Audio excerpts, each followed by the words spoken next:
जय हिंद जय भारत। आज की इस वीडियो में हम लोग समझने वाले हैं कि आखिर ये बुलेट प्रूफ जैकेट क्या है और ये किस तरीके से काम करता है। इसका इस्तेमाल बहुत ही पहले से होता आ रहा है। पहले आप देखे होंगे कि जो राजा महाराजा होते हैं, उनके सिपाही होते हैं, वो एक कवच टाइप का कुछ पहने रहते हैं, ठीक है, जो कि उन्हें तीर से, धनुष से, इन सब चीजों से सुरक्षा प्रदान करता है। लेकिन जो पहले के हथियार हुआ करते थे, उनके हिसाब से जो राजा महाराजा होते थे, उनका अपना अलग कवच होता था, जो कि लोहे का और अन्य धातु का होता था। लेकिन आज अगर लोहे और किसी और अगर हम धातु का कवच इस्तेमाल करेंगे तो आजकल ऐसे ऐसे नए आधुनिक हथियार हैं जो कि पल भर में उसे भेदने की क्षमता रखते हैं। इसलिए आधुनिक हथियारों से बचने के लिए आधुनिक कवच बनाया गया, जिसे हम लोग बुलेट प्रूफ जैकेट कहते हैं, ठीक है। देखिए 1960 के दौर में फाइबर का आविष्कार टायर बनाने के लिए किया गया, लेकिन उस समय फाइबर की मजबूती का अंदाजा वैज्ञानिकों को नहीं था, और जब फाइबर की मजबूती का अंदाजा वैज्ञानिकों को लगा तो उसका इस्तेमाल बुलेट प्रूफ जैकेट बनाने के लिए करने लगे। ये जो फाइबर होता था वजन में काफी ज्यादा हल्का होता था, लेकिन ये बहुत ज्यादा मजबूत होता था। ये केवलर एक प्लास्टिक फाइबर होता है और ये बहुत ज्यादा लचीला होता है। इसका सबसे बड़ा ताकत है इसका लचीलापन। इसका सबसे खास बात यह है कि अपने कांटेक्ट में आने वाले एनर्जी को सोख लेता है और उसे अलग अलग हिस्सों में फैलाकर तोड़ देता है।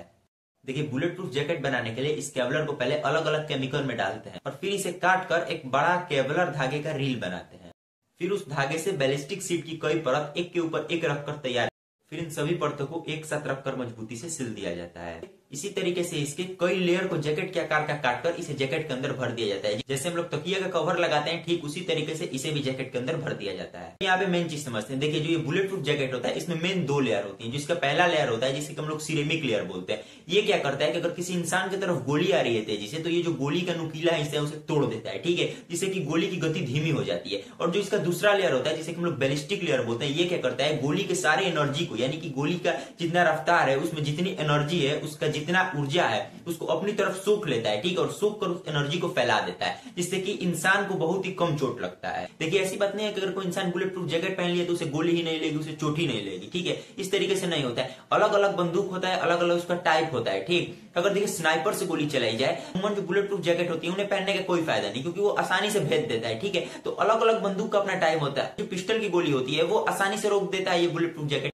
देखिए अगर गोली की स्पीड तेज है और वो किसी इंसान पे अगर जाके लगती है और वो अगर बुलेट प्रूफ जैकेट पहना हुआ भी है, तो फिर भी 2-3 कदम वो पीछे होकर गिर जाएगा और उसका हड्डी भी टूटने का संभावना होता है शरीर, आंतरिक तो उसे चोट लगता है। देखिए गोली का स्पीड बहुत ज्यादा होता है, इसलिए केवलर शीट कितना भी एनर्जी सोख ले, कहीं ना कहीं शरीर के हिस्से को डैमेज कर ही देती है गोली।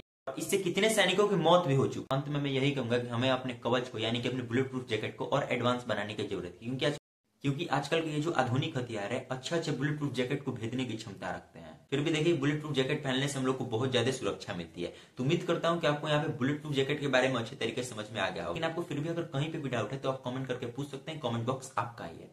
तो अब मिलते हैं इसके नेक्स्ट वीडियो में, तब तक के लिए जय हिंद जय भारत।